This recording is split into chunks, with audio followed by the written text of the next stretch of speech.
तो बच्चों स्वागत है आप सभी का एक्सेलरेट एकेडमी A2 पर। और आज हम स्टार्ट करने जा रहे हैं यशस्वी बैच फॉर क्लास 9th। तो बच्चों कुछ टेक्निकल इश्यूज़ के कारण थोड़ा सा डिले हो गया था एक दिन का, उसके लिए सॉरी। और आगे से आप लोग की जो क्लासेस हैं वो मंडे टू सैटरडे रेगुलर चलेंगी। चलो आगे हम लोग टॉपिक पे चलते हैं। तो हमारा जो पहला टॉपिक है वो है परिमेय संख्या। ठीक है, परिमेय संख्या होती क्या है?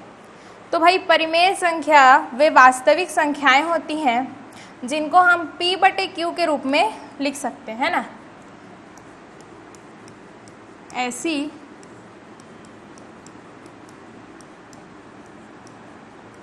वास्तविक संख्याएं जिन्हें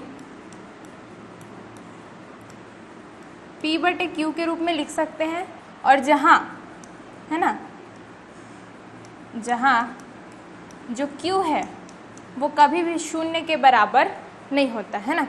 तो जो परिमेय संख्या है उसकी ज़रूरत हमको क्यों पड़ी है ना, तो शुरू से हम एक बार देख लेते हैं भाई। तो चलो देखते हैं। तो देखो, जैसे हमारे पास कोई क्वेश्चन है, सिंपल क्वेश्चन, जो पहला क्वेश्चन दिख रहा है आप लोग को, x + 2 = 3। अगर यहाँ पर हम x की वैल्यू निकालें है ना, x की वैल्यू निकालें तो क्या आ जाएगा हमारे पास? ये है x + 2 = 3। तो बच्चों क्वेश्चन क्या था? x + 2 = 3। अब अगर इसको मैं सॉल्व करना चाहूँ तो ये क्या हो जाएगा? x = 3 - 2। तो x = क्या हो गया? 1 हो गया है ना, x का वैल्यू आ गया। ठीक, तो जो 1 आया हमारे पास है ना, जो x का मान आया हमारे पास, वो कौन सी संख्या है भाई? वो है एक प्रकृत संख्या। ठीक है, प्रकृत संख्या मतलब क्या? जिसको हम नॉर्मली है ना गिनने में प्रयोग करते हैं, वे संख्याएं प्रकृत संख्या कहलाती हैं। क्या क्या आ जाएंगी इसमें? 1 2 3 4 5 एंड सो ऑन, ये चलेगा। ठीक है, वैसी संख्याएं जिनको हम गिनने में प्रयोग करते हैं ना, वो सब भी कहलाती है प्रकृत संख्या। उसके बाद और कुछ अलग प्रकार के क्वेश्चंस हम लोग देखते हैं। उसके बाद जो क्वेश्चन है x + 5 = 5, अगर मैं इसको सॉल्व करना चाहूँ तो क्या मेरे को प्राकृत संख्या मिलेगा या फिर हमको नहीं मिलेगा? चलो देखते हैं आगे। यहाँ पे लिखा है x + 5 = 5। ठीक है, सॉल्व करूँगी तो क्या हो जाएगा? x = 5 - 5। तो यहाँ पर x का जो वैल्यू आया, x का जो मान आया वो तो 0 आ रहा है ना। और मैं प्राकृत संख्या में क्या बोली? ऐसी संख्याएं जिनको हम गिनने में प्रयोग करते हैं। और यहाँ पे मैं लिख रही हूँ 1 2 3 4 5। तो जो शून्य है वो तो प्राकृत संख्या में नहीं आता है ना। तो शून्य जो है बच्चों, शून्य जिसको हम लोग बोलते हैं पूर्ण संख्या।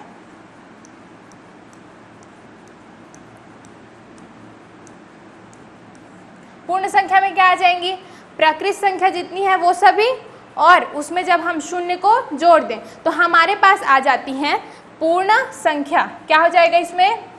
0 1 2 3 एंड सो ऑन, ये चलेगा। ठीक, आगे फिर से एक क्वेश्चन देखते हैं।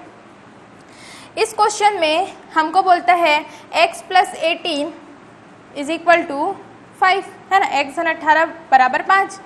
सॉल्व करेंगे तो क्या आ जाएगा? देखो 18 प्लस में है, ठीक है, पक्षांतर कर दूंगी, माइनस में चला जाएगा तो x बराबर हो जाएगा यहाँ पे 5 - 18 है ना। तो ये हो जाएगा -13। यहाँ पर जो x का मान आया है, ठीक है, x का मान आया है वो ऋणात्मक है। पहले जो x का मान आया था वो धनात्मक था, जिसे हमें प्रकृत संख्या कहा है ना। उसके बाद जो x का मान आया वो 0 था। ठीक है, और 0 को जब हम प्राकृत संख्या में ऐड किए तो हमने उसे कहा पूर्ण संख्या। अब यहाँ पर जो मान आ रहा है वो आ रहा है ऋणात्मक है ना। तो ऐसे जब ऋणात्मक मान आएंगे तो उसको हम लोग बोलते हैं पूर्णांक संख्या है ना। तो पूर्णांक संख्या में क्या आ जाएगा? तीनों आ जाएंगे है ना, माइनस वाला भी आ जाएगा, -1 -2 -3, 0 भी आ जाएगा, और जितने पॉजिटिव नंबर्स हैं ना, पॉजिटिव संख्या है वो भी आ जाएंगी, 1 2 3 एंड सो यही चलेगा। ठीक, समझ आया? प्रकृत संख्या, पूर्ण संख्या और पूर्णांक संख्याएं, इनकी आवश्यकता जैसे जैसे हमको पड़ती गई है ना, जैसे जैसे हमारे जो क्वेश्चंस थे वो थोड़े कठिन होते गए है ना, और उसका हल निकालने के लिए हमें इन संख्याओं की आवश्यकता पड़ती गई। वैसे ही आगे परिमेय संख्याएं भी आई है ना, कुछ क्वेश्चंस ऐसे भी आए जिनमें माइनस नहीं आता है, उसको सॉल्व कर रहे हैं जैसे हम लोग कुछ संख्याओं को, तो उसमें जो संख्याएं हैं वो p/q के रूप में आई है ना। p/q के रूप में मतलब जैसे एग्जाम्पल मैं लूँ तो 2/3 है ना, 4/5, ऐसी कुछ संख्याएं आई। तो इन संख्याओं को ही हम लोग बोले परिमेय संख्या। ठीक है, चलो आगे देखते हैं।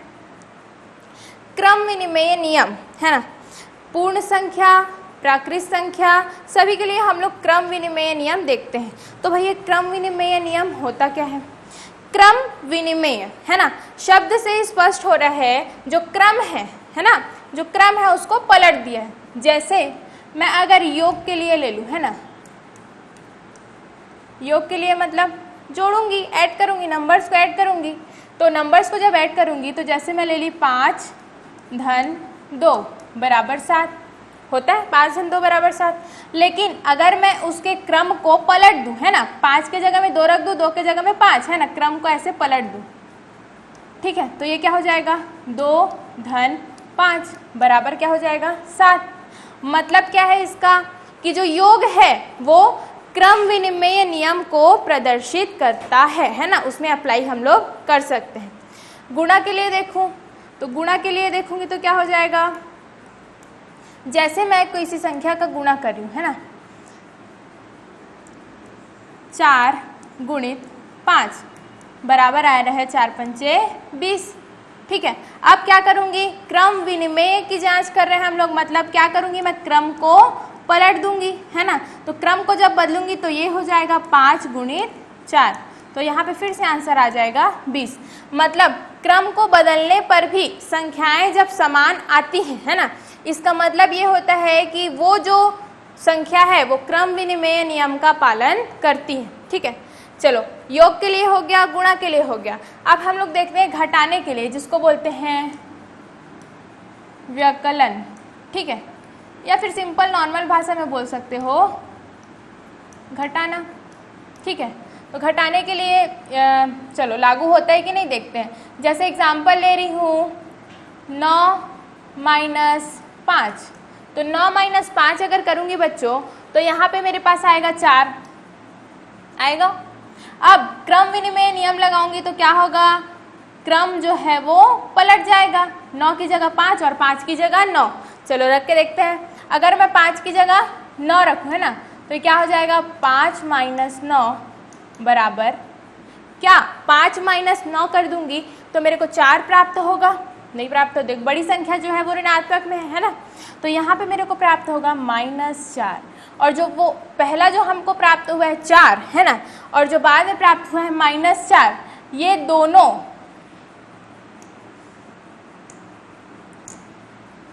जो है वो इक्वल नहीं है ना, 4 इज नॉट इक्वल टू -4। इसीलिए जो घटाना है ना व्यकलन, वो क्रम विनिमय नियम का पालन नहीं करता। ठीक है, चलो अब भाग में देख लेते हैं भाई। भाग के लिए, ठीक, तो भाग के लिए बच्चों जैसे भी कोई संख्या ले रही हूँ मैं, जैसे 10। ठीक है, अब 10 को मैं 2 से भाग दूंगी है ना, तो ऐसा भाग तो हम लोग नॉर्मली देते हैं, ऐसे इसको ऐसे लिख देती हूँ 10/2, इसको ऐसे भी लिखते हैं, ऐसे भी लिखते हैं ना। भाग दूंगी तो क्या आ जाएगा, 2 से कितने बार में जाएगा, 10 5 बार में जाएगा है ना, 2 पंचे 10, माइनस करूँगी कट जाएगा भाई, 2 एकम 2, 2 पंचे 10। ठीक है, ये तो हो गया। अब क्या करेंगे हम लोग, क्रम को पलट देंगे, भाज्य के जगह भाजक हो जाएगा, भाजक के जगह भाज्य हो जाएगा, मतलब 2 के जगह 10 और 10 के जगह 2। अगर मैं यहाँ पे लिखूँ ये 10/2 था है ना, वो पलट के क्या हो जाएगा, यहाँ पे ये हो जाएगा 2/10। तो जब 2/10 हो जाएगा तो यहाँ पर जो आंसर आएगा उसको देखते हैं हम लोग, 2 एकम 2 आएगा और 2 पंचे 10 आएगा है ना। तो यहाँ पे जो आंसर आया वो है 1/5, और जो पहले आंसर आया था वो था 5। तो 1/5 और 5 क्या बराबर है? बिल्कुल नहीं है, है ना। 1/5 और 5 जो है वो बराबर नहीं है, इसलिए हम ये कहेंगे कि जो भाग की संक्रिया है वो क्रम विनिमय नियम का पालन नहीं करती। ठीक है बच्चों, देखो फिर से हम लोग देख लेते हैं। जो योग है ना, जो एडिशन है आपका, वो क्रम विनिमय नियम को पालन करेगा। गुणा करेंगे किसी भी संख्या का, वो भी क्रम विनिमय नियम का पालन करेगा।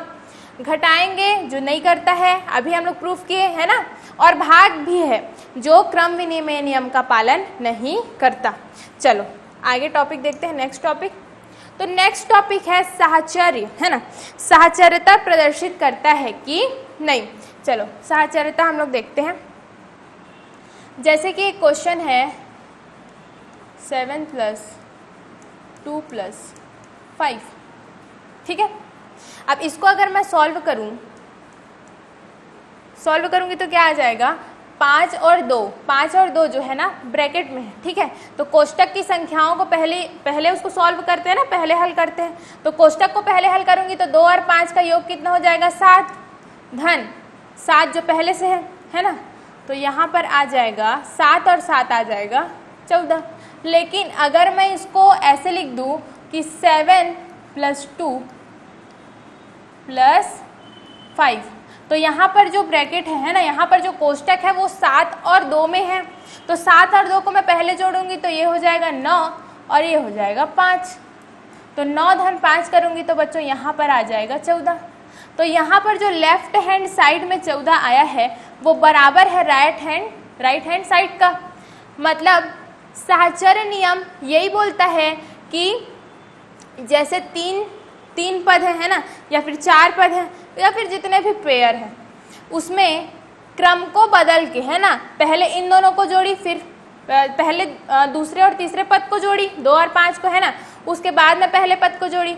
इधर क्या की, पहले शुरू के दोनों पदों को जोड़ के उसमें तीसरा पद को जोड़ी। लेकिन वहां पर जो आंसर है वो मेरा सेम आया, है ना। इधर भी 14 आया, उधर भी 14 आया। मतलब इसका क्या है कि ये जो है वो योग जो है, यहाँ पर मैं क्या कर रही हूँ, योग की संक्रिया लगा रही हूँ, है ना।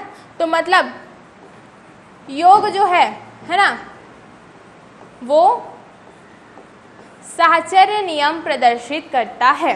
ठीक है। चलो आगे देखते हैं हम लोग। अगर इसको मैं बोलूं कि घटाने में, ठीक है,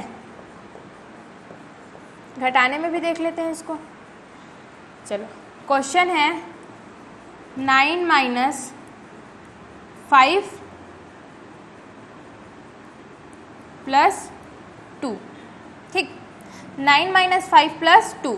और इधर हम लोग लिख लेते हैं 9 - 5 ब्रैकेट में +2, ठीक। चलो इधर अगर मैं सॉल्व करूंगी लेफ्ट हैंड साइड तो क्या हो जाएगा, देखो कोष्टक के अंदर जो चीज़ रहता है उसको हम लोग सबसे पहले हल करते हैं ना। तो 5 और 2 को सबसे पहले हल करूंगी तो ये हो जाएगा 9 - 7, 5 और 2 7, है ना। तो 9 - 7 आ जाएगा 2, ठीक है। वैसे ही मैं राइट हैंड साइड को हल करती हूँ, ठीक है। तो क्या हो जाएगा, 9 - 5 करूंगी, है ना। कोष्टक में क्या है, पहले 9 - 5 है तो इसको पहले हल कर देती हूँ। तो ये आ जाएगा 9 - 5 का आ जाएगा 4 और यहाँ पर आ जाएगा +2, ठीक। तो आगे ये हो जाएगा 4 और 2 को मैं जोड़ दूंगी बच्चों तो आ जाएगा 6। लेकिन यहाँ पर देखो, यहाँ पर जो आया है 2 लेफ्ट हैंड साइड में और राइट हैंड साइड में आया है जो 6, क्या 2 और 6 बराबर है? नहीं है ना। इसका मतलब ये है कि जो घटाने वाली संक्रिया है, घटाने की जो संक्रिया हम लगाते हैं वो साहचर्य नियम का पालन नहीं करता है ना। इज नॉट इक्वल, कहीं पे भी इक्वल नहीं है ना। चलो ठीक, अब हम लोग देखते हैं गुणा में। गुणा में क्या होता है वो भी देख लेते हैं एक बार। गुणा में साहचर्य नियम लगाऊं तो जैसे मैं लिख रही हूँ 2 × 3 × 4, है ना। तो क्या हो जाएगा, ये 4 × 12 सबसे पहले।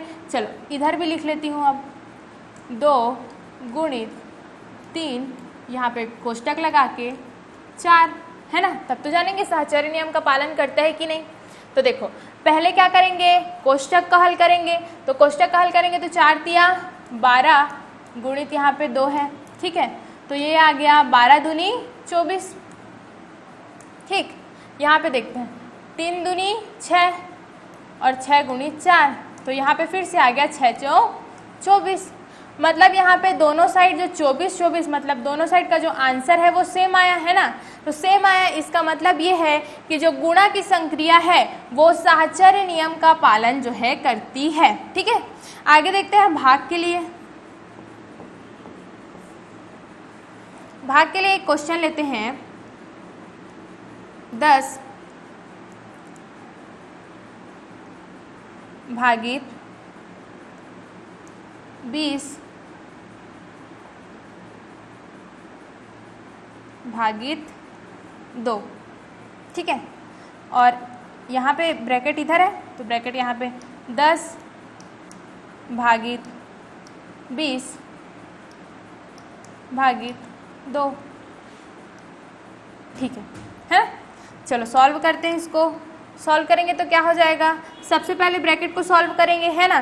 तो ब्रैकेट में क्या है 20/10 यही है, तो 2 एकम 2, 2 एकम 2, 2 शून्य शून्य, क्या आ गया 10, तो 10 भागित 10।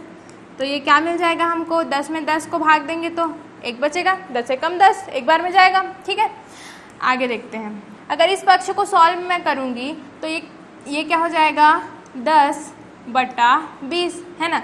ब्रैकेट में जो चीज़ रहता है उसको पहले हल करेंगे, तो 10/20 करूँगी तो 10 एकम 10 और 10 दूनी 20, तो यहाँ पे मेरे पास आया 1/2। लिख देती हूँ 1/2 भागित 2, है ना। तो इसको मैं कैसे लिख सकती हूँ 1/2 भागित 2 को 1/2/2, है ना। तो यहाँ पर जो बटा 2 है वो उसके हर में गुणा हो जाएगा, तो ये आ जाएगा 1/2 गुणित 2, सॉरी, है ना, 1/2 गुणित 2। तो आंसर जो है वो आ जाएगा 1/4। तो देखो बच्चों, लेफ्ट हैंड साइड में आया है 1, है ना, और राइट हैंड साइड में आया है 1/4। दोनों बराबर है क्या, नहीं है, बराबर नहीं है, इसलिए हम यहाँ पर कह सकते हैं कि जो भाग की संक्रिया है वो साहचर्य नियम का पालन जो है नहीं करती। ठीक, चलो क्लियर है बच्चों। आगे देखते हैं हम लोग नेक्स्ट टॉपिक। नेक्स्ट है शून्य की भूमिका। शून्य की भूमिका के बारे में अभी हम लोग चर्चा करेंगे कि शून्य का जो वैल्यू है वो क्या क्या है। ठीक है, शून्य जो है किसी भी संख्या को ले लेती हूँ, है ना, जैसे 2 हो गया, 4 हो गया, या फिर कोई भी संख्या। ठीक है, कोई भी संख्या में अगर मैं शून्य को जोड़ दूं, है ना, 2 में शून्य को जोड़ी या 4 में शून्य को जोड़ी तो बराबर मेरे क्या मिलता है, 2 ही मिले। अगर 2 में 0 को जोड़ूंगी तो 2 ही मिलेगा, 4 में 0 को जोड़ूंगी तो मेरे 4 ही मिलेगा। मतलब ये है कि शून्य ऐसी संख्या है जिसका योग करने पर हमें पुनः वही संख्या प्राप्त हो जाती है। कोई भी संख्या, इसको ऐसे मत लिखो, इसको ऐसे लिखो,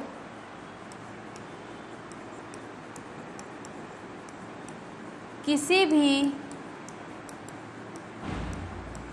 संख्या से शून्य का योग करने पर, है ना, मतलब उसको शून्य को जोड़ने पर पुनः वही संख्या प्राप्त होती है ना। इसीलिए हम लोग क्या बोलते हैं, 0 को जो है हम लोग योज्य तत्समक बोलते हैं। ठीक है, योज्य मतलब होता है जोड़ना, है ना, तत्समक मतलब उसके समान, मतलब किसके समान, जो पहला संख्या लिए रहेंगे हम लोग, है ना। 4 लिए थे, 0 को जोड़े हम लोग को 4 ही मिला, 2 लिए थे, 0 को जोड़े 2 ही मिला। क्या हो रहा है, कोई भी संख्या में जब हम लोग 2 को जोड़े हैं तो हमको पुनः वही संख्या मिल रही है जो हमारे पास पहले से थी, है ना। इसीलिए हम लोग जो शून्य है उसको बोलते हैं योज्य तत्समक। ठीक है, आगे देखते हैं नेक्स्ट टॉपिक। नेक्स्ट है 1 की भूमिका। चलो देखते हैं 1 की भूमिका क्या है भाई। देखो 1 को हम लोग बोलते हैं गुणन तत्समक। क्या बोलते हैं, गुणन तत्समक। देखो पहले हम लोग बात किए थे योज्य तत्समक का, तो क्या हुआ था कि जोड़ रहे थे, है ना, जोड़ रहे थे और पुनः वही संख्या मिल रही थी। तो यहाँ पे भी बोल रहे हैं गुणन तत्समक, तत्समक मतलब उसी के समान, ठीक है। यहाँ पे क्या चेंज हुआ, सिर्फ गुणन चेंज हुआ। तो क्या हो जाएगा, किसी भी संख्या में, है ना, 1 से गुणा करने पर पुनः वही संख्या प्राप्त हो जाती है, इसलिए हम लोग 1 को बोलते हैं गुणन तत्समक। चलो करके देखते हैं। जैसे कि मैं कोई संख्या ली 2, चलो 12 ही ले लेती हूँ, अब थोड़ा बड़ा संख्या ले लेती हूँ, है ना।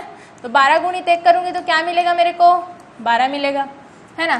15 गुणित 1 करूँगी तो क्या मिलेगा, 15 ही मिलेगा, है ना। मतलब जिस संख्या को ले रही हूँ उसका 1 से गुणा करूँगी तो मेरे पुनः वही संख्या मिलते जाएगी, इसीलिए जो 1 है उसको हम लोग बोलते हैं गुणन तत्समक। ठीक, चलो नेक्स्ट टॉपिक देखते हैं।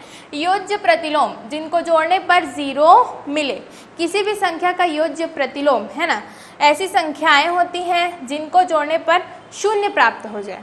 जैसे कि अगर मैं बोलूँ 1, है ना, अब 1 में मैं क्या जोड़ूं कि उसका जो योग है वो 0 हो जाए। तो देखो 1 में मैं क्या जोड़ूंगी, -1, है ना। -1 ऐसी संख्या होगी जिसको 1 में जोड़ने पर मेरे 0 मिल जाएगा। देखो कैसे मिलेगा, प्लस माइनस का माइनस ही हो जाएगा, है ना। तो -1, तो 1 - 1 कर दूंगी तो कितना आ जाएगा, 0 आ जाएगा, है ना। इसी को बोलते हैं योज्य प्रतिलोम। मतलब 1 में किसको जोड़ी मैं, -1 को जोड़ी, है ना। तो 1 में -1 को जोड़ी, इसलिए 1 का जो योज्य प्रतिलोम है वो -1 होगा, है ना। इसी प्रकार से किसी भी संख्या के लिए, है ना, जैसे 12 है, ठीक है। अब 12 का योज्य प्रतिलोम बताओ बोलेगा, ठीक है, ऑप्शन दे दिया रहेगा, कुछ नहीं करना है, सिंपल सा जो संख्या रहेगा, ठीक, जो संख्या रहेगा उसमें माइनस लगा देना। जैसे यहाँ पे 12 है तो 12 का जो योज्य प्रतिलोम होगा वो -12 हो जाएगा, ठीक है। -12 कैसे होगा भाई, देखो 12 प्लस -12 क्या हो जाएगा, 12 - 12, ये हो जाएगा 0। ठीक, समझ आया ना, योज्य प्रतिलोम क्या है, जिसको जोड़ने पे 0 मिले। ठीक, अब मैं बोलूँ कि ये संख्या है तो नॉर्मल संख्या हो गया ना, प्राकृत संख्या।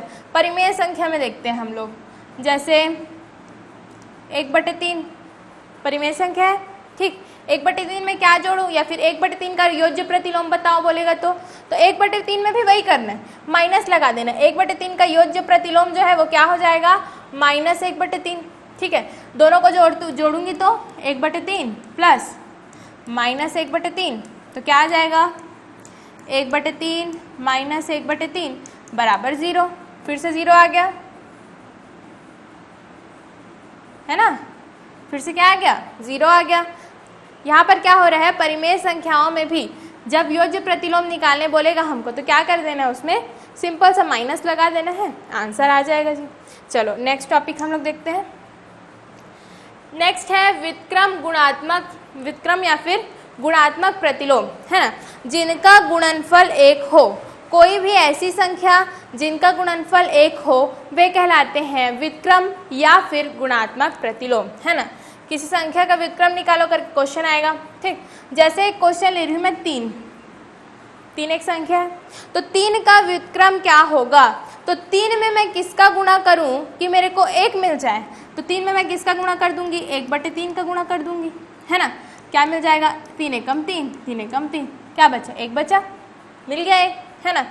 जैसे ले ली 5 में किसका गुणा कर, चल 1/5 ले लेती हूँ, 1/5 ले ली तो 1/5 में किसका गुणा करूँ कि मेरे को 1 मिल जाए, 5 का गुणा कर दूंगी, क्या हो जाएगा, 5 एकम 5, 5 एकम 5, है ना, कट गया, क्या बचा, 1 बचा, फिर से 1 मिल गया, है ना।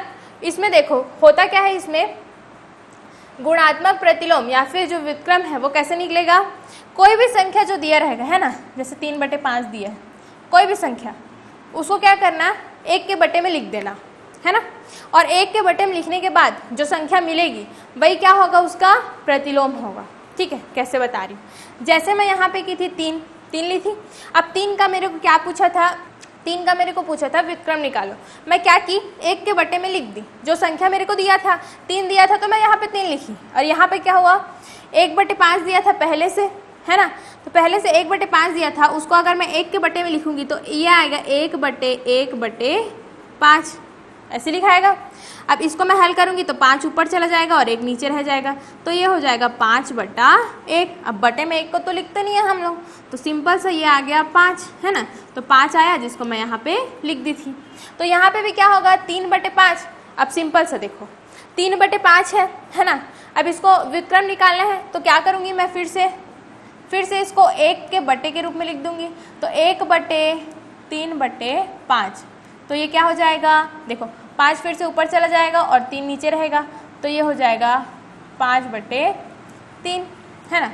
इससे भी सिंपल बता रही हूँ, इतना भी नहीं करना है। कोई भी परिमेय संख्या देगा, ठीक है, अब बोलेगा कि इसका व्युत्क्रम निकालो, तो क्या करना है, उस परिमेय संख्या को उल्टा कर देना। क्या हो रहा है, देखो हमारे पास यहाँ पे जो 5/3 मिला, तो क्या अगर मैं 3/5 में 3 को नीचे कर दूंगी, 5 को ऊपर कर दूंगी, 5/3 मिल रहा है, बिल्कुल मिल रहा है ना। क्या करना है, जो कोई भी संख्या है ना, परिमेय संख्या कोई भी अगर दिया रहेगा और बोलेगा कि व्युत्क्रम इसका निकालो करके, तो क्या करना, हमको कुछ नहीं, सिर्फ उसको उल्टा कर देना, है ना। या फिर अंश का जो रहेगा उसको हर में लिख देना, हर का जो रहेगा उसको अंश में लिख देना। क्या हम लोग को क्या है, गुणा करने पे सिर्फ 1 आना चाहिए, है ना। चलो, जैसे कि बोल रहे हैं 7/8 बोल दिया, तो 7/8 का मैं बोली व्युत्क्रम निकालो करके, फटाक से निकल जाएगा, है ना। उल्टा कर दो, 8/7 गुणा करके देखें, 7/8 गुणित 8/7 बराबर कितना आएगा, तो 7 भी कैंसिल हो गया, 8 भी कैंसिल हो गया, क्या बचा, 1 बचा। ठीक, यही तो था ना। प्रतिलोम व्युत्क्रम क्या था, गुणात्मक प्रतिलोम जो था, क्या बोलता है कि दोनों संख्याओं का जो गुणनफल है वो 1 आना चाहिए, है ना। तो जो पहली संख्या है वो दूसरी संख्या की गुणात्मक प्रतिलोम या फिर व्युत्क्रम कहलाएगी। ठीक है, चलो आगे देखते हैं। जैसे कि एक क्वेश्चन है -3/5, ठीक है, माइनस है इसमें, है ना, ऋणात्मक है। तो परिमेय संख्या का तो पता है 3/5 है, तो व्युत्क्रम निकालने के लिए क्या करूंगी, मैं उसको उल्टा कर दूंगी। तो इसका जो व्युत्क्रम है वो 3/5 का क्या हो जाएगा, 5/3 हो जाएगा। लेकिन अगर मैं यहाँ पे सिर्फ 5/3 करूंगी तो क्या मेरे को 1 मिलेगा, नहीं मिलेगा, माइनस चला जाएगा, है ना। तो यहाँ पर अगर माइनस रहेगा तो इधर भी हम लोग को ऋण लगा देना, है ना। तो यहाँ से क्या हो जाएगा, -3/5 गुणित -5/3। तो ये माइनस माइनस का गुणा जो है वो धन होता है, ठीक है। 5 एकम 5 ये कैंसिल हो गया, 3 एकम 3 भी कैंसिल हो गया, तो हमारे पास क्या बचा, फिर से 1 बचा, है ना।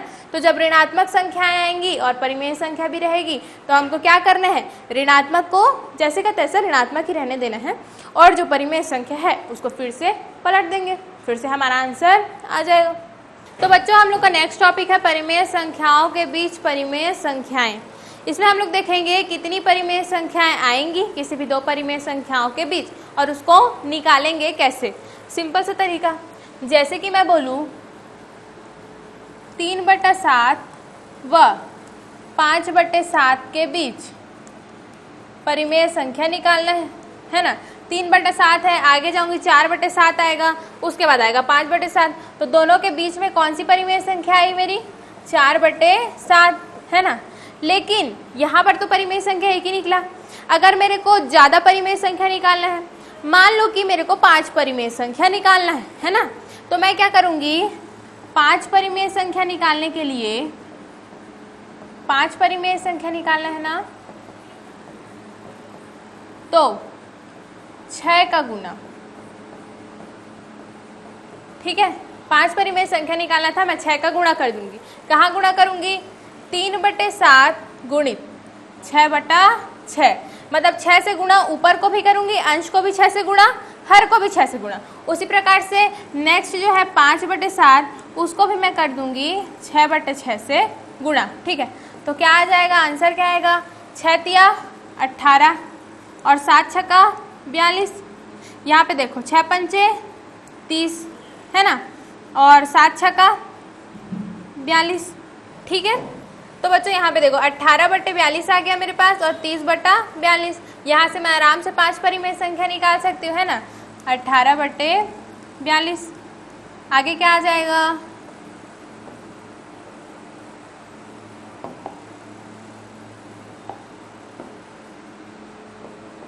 19/42।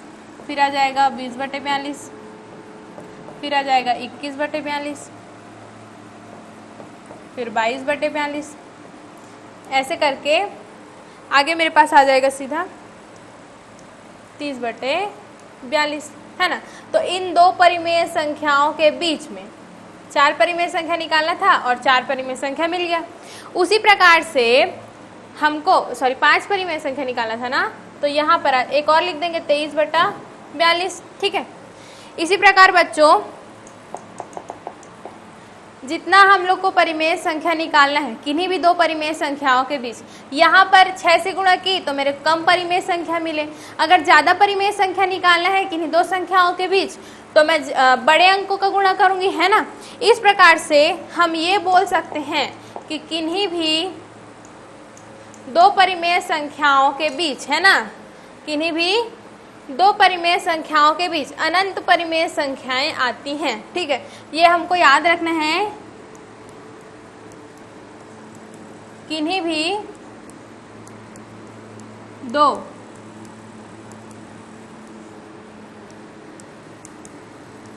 परिमेय संख्याओं के बीच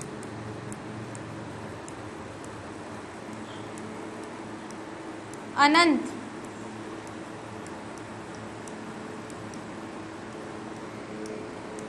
परिमेय संख्या आती है। अनंत इसलिए आती है बच्चों क्योंकि जितनी बड़ी संख्या का यहाँ पे गुणा करेंगे अंश और हर में, है ना, उतने ज़्यादा परिमेय संख्या उन दोनों संख्याओं के बीच आते जाएंगे। जैसे अभी 6 का गुणा किए थे, है ना, उसी प्रकार 7, 8 इससे बड़ी संख्या का। तो इस प्रकार से हमको बहुत सारी संख्याएं प्राप्त हो जाएंगी और इसलिए यहाँ पे बोला है कि अनंत परिमेय संख्या, है ना, उसको गिन नहीं सकते। तो ये तो था परिमेय संख्या के टॉपिक्स जो हमको थोड़ा याद करके चलना था, ठीक है। आगे हम लोग देखते हैं उसके क्वेश्चंस कैसे टाइप के आएंगे, ठीक है। क्वेश्चंस देख लेते हैं। जैसे पहला क्वेश्चन है कि पूर्ण संख्या नहीं है बोलते हैं ना, पहले क्वेश्चन में पूर्ण संख्या नहीं है। ऑप्शन ए है 1, ऑप्शन बी है -2, सी है 0 और डी है 5। तो इसमें से कौन पूर्ण संख्या नहीं है? अब 1 तो पूर्ण संख्या है, ठीक है, 0 भी पूर्ण संख्या है और 5 भी पूर्ण संख्या है। मैं बताई थी ना, प्रकृत पूर्ण, उसके बाद आता है पूर्णांक, है ना। तो प्रकृत में किसको लिखते हैं? प्रकृत में किसको लिखेंगे? जिसको हम लोग गिनती में यूज करते हैं ना, 1, 2, 3, ये जो है, इसमें अगर मैं 0 ऐड कर दूं और प्रकृत संख्या को ऐड कर दूं तो ये आता है पूर्ण संख्या। तो यहाँ पे पूर्ण संख्या कौन नहीं है?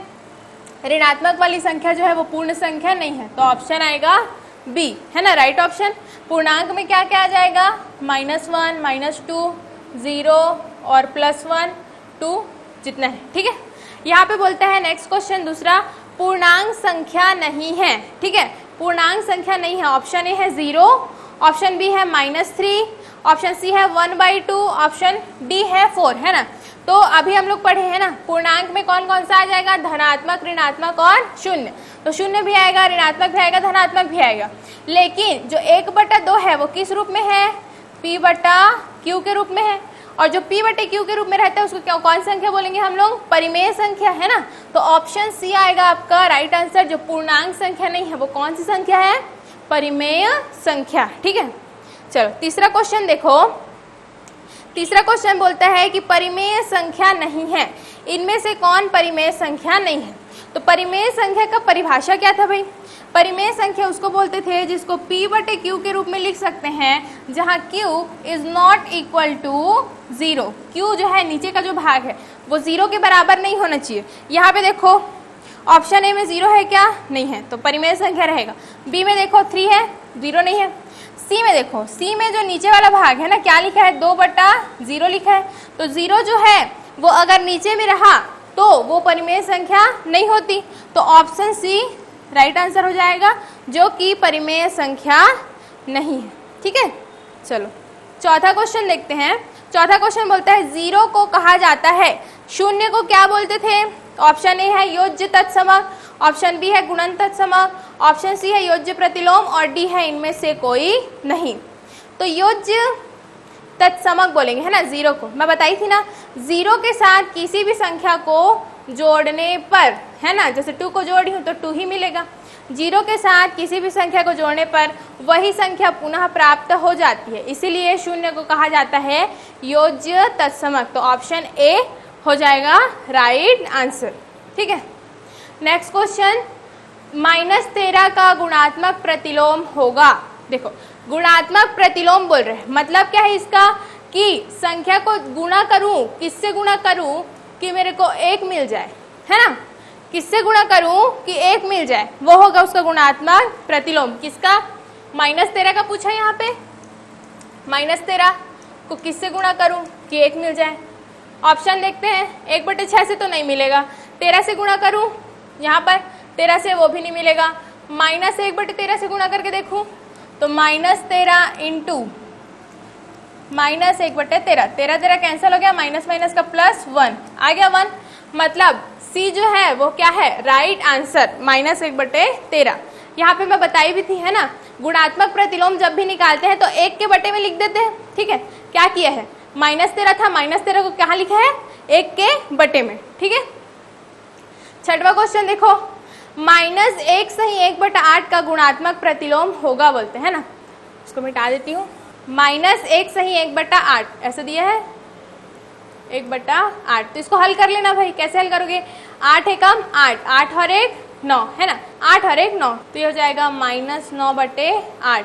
अब ये जो -9/8 है उसका क्या बोलते हैं फिर से, गुणात्मक प्रतिलोम। क्या करना है, 1 के बटे में रखना है -9/8 को, तो 1 के बटे में रखोगे तो क्या आ जाएगा, ऊपर चला जाएगा, ये जो 8 है वो ऊपर चला जाएगा, तो ये जाएगा -8/9। इसी को मैं ये भी बताई थी कि 1 के बटे में रखना, या तो जब बटे में दिया रहेगा पहले से, है ना, तो उसको उलट देना, ऊपर का नीचे, नीचे का ऊपर, तो 9/8 था तो आ गया 8/9 जो कि माइनस में है ना, तो ऑप्शन सी है -8/9 जो कि हो जाएगा हमारा राइट आंसर।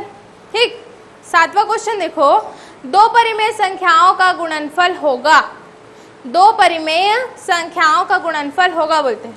ए दिया है पूर्ण संख्या, बी प्राकृत संख्या, सी परिमेय संख्या और डी है पूर्णांक संख्या। तो भाई परिमेय संख्या है ना, तो गुणनफल करो चाहे उसको जोड़ो, है ना, परिमेय संख्या ही देता है, तो ऑप्शन सी राइट हो जाएगा यहाँ पे, परिमेय संख्या। नेक्स्ट क्वेश्चन देखते हैं, 1/x का व्युत्क्रम होगा, वही है सेम ना, व्युत्क्रम बोलो या गुणात्मक प्रतिलोम बोलो, एक ही मतलब है। ठीक है, दोनों एक ही चीज के नाम है, अलग अलग नाम। तो यहाँ पे है 1/x, क्या करेंगे, 1 के बटे में लिखेंगे, तो 1 के बटे में लिखूंगी तो, या फिर संख्या को उलट दो, तो ये क्या हो जाएगा, 1/x है तो x हो जाएगा, तो x किस में है, ऑप्शन में 1/x का व्युत्क्रम है ना, यहाँ पर ये वाला जो है ऑप्शन भी, इसमें माइनस को हटा दो। ठीक है, ये माइनस नहीं रहेगा, तब आएगा यहाँ पे व्युत्क्रम क्या हो जाएगा इसका, x हो जाएगा। ठीक, अब क्वेश्चन 9 है, -3 का योज्य प्रतिलोम। योज्य प्रतिलोम मतलब क्या, जिसको जोड़ने पर, है ना, जिसको जोड़ने पर मेरे क्या मिले, कि ऐसे संख्या जोड़ूं कि मेरे क्या मिले, 0 मिल जाए, है ना, तो योज्य प्रतिलोम क्या हो जाएगा, -3 का, -3 में क्या जोड़ूं कि 0 मिल जाए, 3 जोड़ूंगी, है ना, तो हो जाएगा 3। इसमें ये भी है कि जो भी संख्या माइनस में रहेगा तो उसी संख्या को प्लस वाला संख्या को जोड़ूंगी तो 0 मिलेगा। ठीक है, -3 था, 3 को जोड़ी तो 0 मिला। अगर यहाँ पे रहता -12 तो मैं क्या करती, 12 को जोड़ देती। ठीक है, -4 रहता तो 4 को जोड़ देती। समझ आ रहा है ना, संख्या वही रहेगा, अगर प्लस में दिया है तो माइनस को जोड़ेंगे, और माइनस में दिया रहेगा जैसे इसमें दिया है तो प्लस को जोड़ देंगे। ठीक है, चलो नेक्स्ट क्वेश्चन देखते हैं। नेक्स्ट क्वेश्चन है, किन्हीं 2 परिमेय संख्याओं के बीच परिमेय संख्या होगी। अब भी हम लोग पढ़े हैं ना परिमेय संख्या वाले टॉपिक में, अनंत परिमेय संख्याएं होंगी, तो ऑप्शन सी राइट आंसर रहेगा यहाँ पे कि अनंत परिमेय संख्याएं होंगी। ठीक है बच्चों, तो बच्चों जो प्रैक्टिस शीट आपका रहेगा ना क्वेश्चंस का, वो आपको ऐप में मिल जाएगा। ठीक है, ऐप में जाना, एक्सेलरेट एकेडमी A2, वहाँ पे प्रैक्टिस शीट दिया हुआ है, हर चैप्टर वाइज दिया हुआ है प्रैक्टिस शीट, तो फिर आप सॉल्व करके रखना प्रैक्टिस शीट को, और मिलते हैं हम लोग नेक्स्ट वीडियो में।